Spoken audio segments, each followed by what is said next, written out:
properties of A, B, C, D, if you understand the physical rules, you don't have a major problem. But if you're dealing with other people, and in all the fields we are talking about, you're dealing with other people, things are not predictable. You have to start thinking outside. And there's no substitute for thinking laterally except practice. Now, in the old days, mathematics used to be one source of doing this. But it doesn't seem to me to have that same use of the imagination. In the textbooks I've seen, I may be wrong. Some of you may notice a difference between some of our textbooks and some of the textbooks you use in international schools. Have you all seen that? The textbooks have you compared? You're at Clayton Park, is it? And you use what textbooks? Longman. Have you compared those with the Sri Lankan textbooks? Are they more interesting? Or are they the same? In what? In the Longmans? No. In the Sri Lankan books. That is true, but if there were no mistakes, are there differences in the... What? The Sri Lankan one. Yeah, because one of the things they don't do is they don't show you the sheer fun of numbers. Your numbers can be enormous fun. You start thinking of them as friends. Like the one I just gave you, the example. And when you solve the problem, you feel a sense of satisfaction because there's a logic about it. But a lot of our books, the problem is just a problem. It doesn't show you how numbers have magic. Can I give you another problem that is quite difficult? Let's see if you can do this one. Okay, what time does the moon rise on a poor day?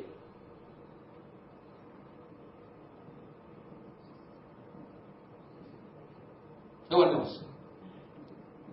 About what time does the moon rise on a poor day? Sorry? I missed that? No, but about roughly what time? Around 6 p.m. Huh? Okay? Do you know why that is? What time does the sun rise normally? Sorry? Come on, what time does the sun rise normally?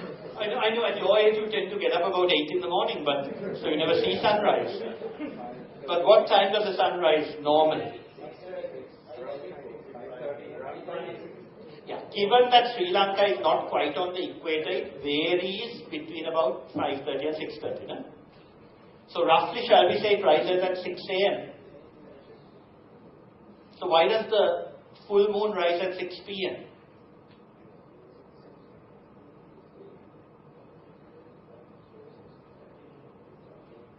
Yeah?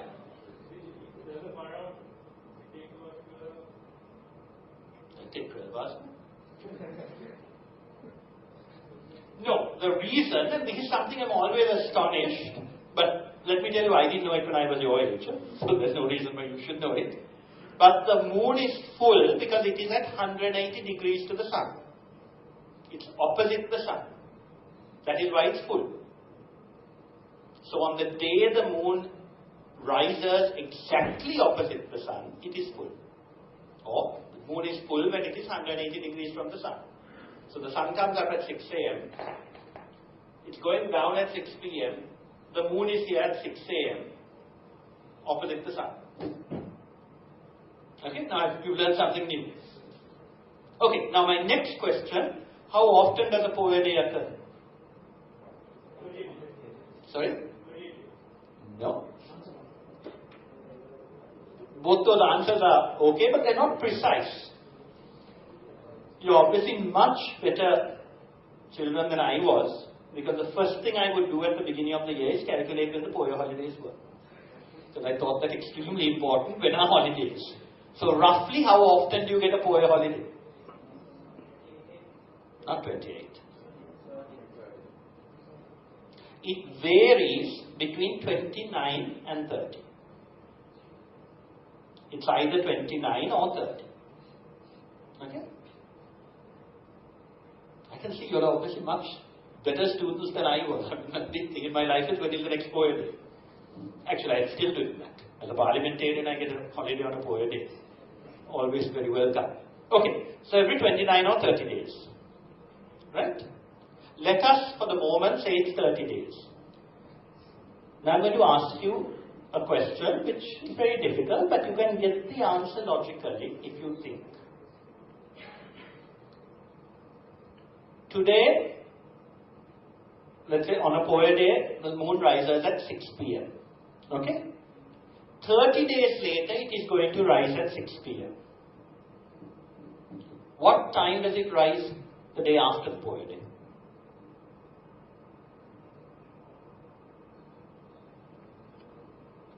Who can answer that question? My friend over there, come on.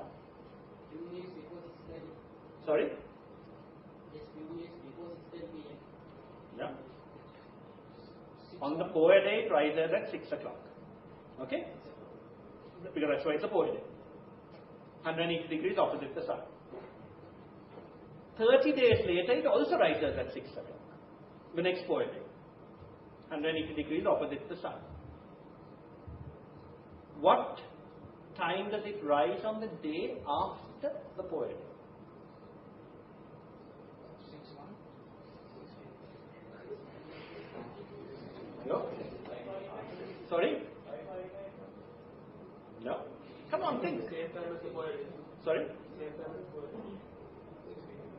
No, because it can't be, because if it's the same time the poor day 6 p.m., then it's 180 degrees to the sun. That means it's poor day every day. Sorry? Okay, fine. But remember, life, unlike human beings, is very regular. So if the next day is at 6 p.m., what about the next day? It can't be 6 p.m. every day. No? Sorry? 12? Yes, there isn't a full moon. Full moon comes back in 30 days. So what time does this not full moon rise on the day after poor day? After few seconds after 6 p.m.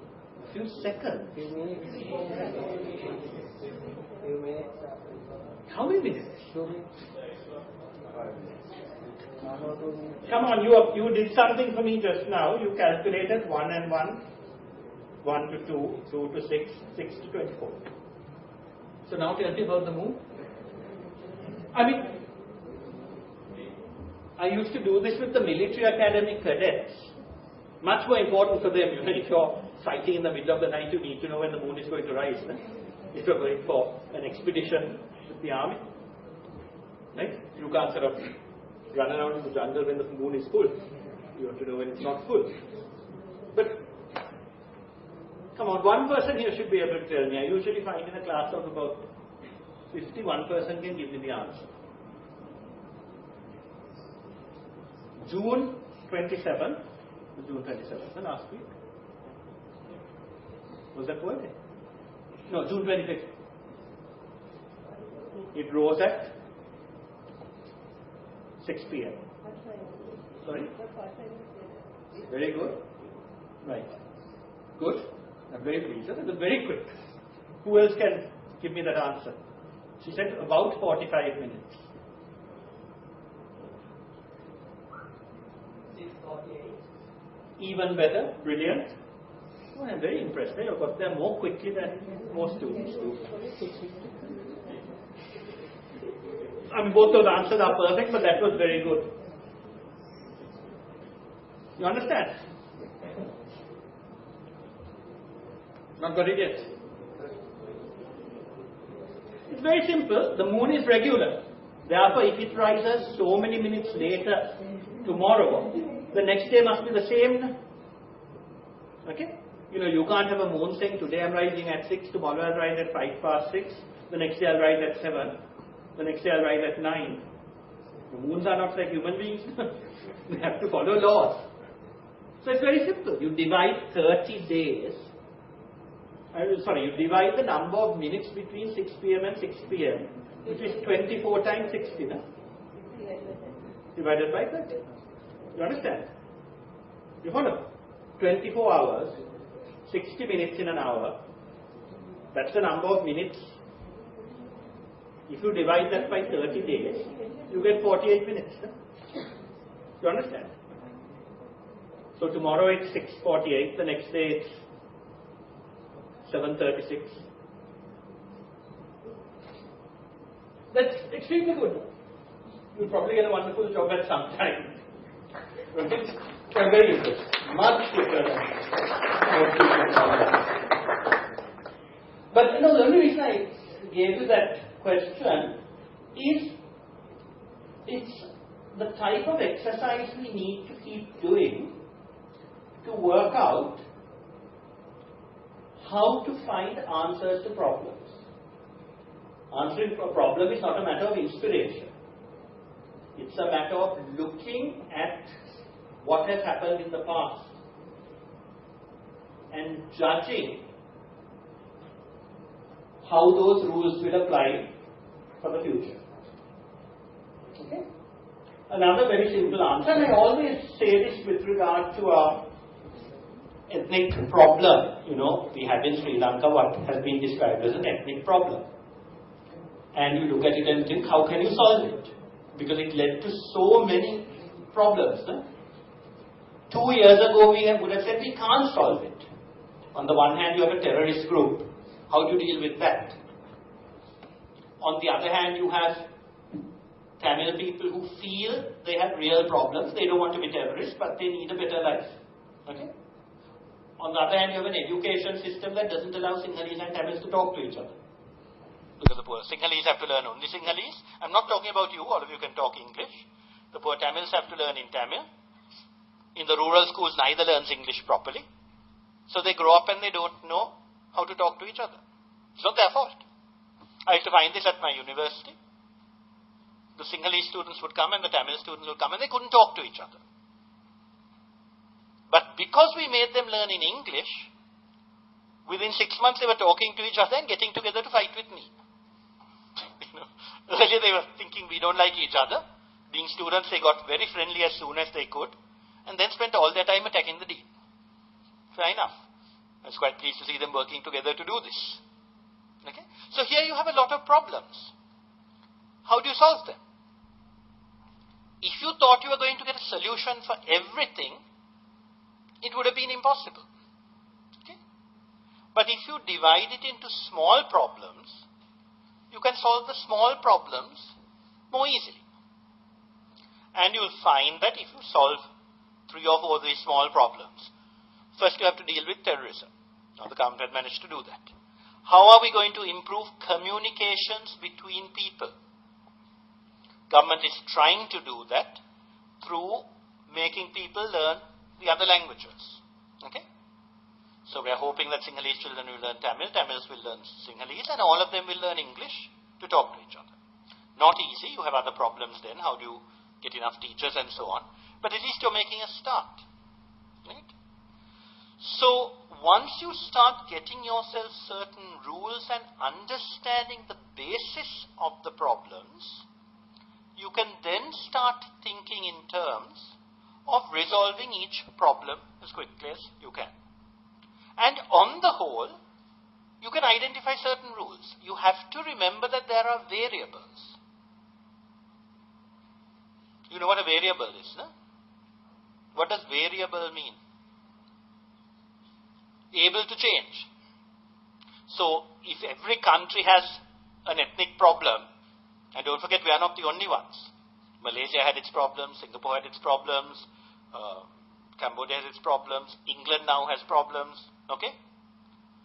But there are going to be common factors in all those, and there are going to be variables in all those. You have to be able to look at a situation and be able to say, these are the common factors, these are the rules, these are the situations that change from society to society. Now, one of my arguments is that if you have an education system that is constantly throwing problems at students, you find that they can solve them. But on the whole, we don't give them the chance.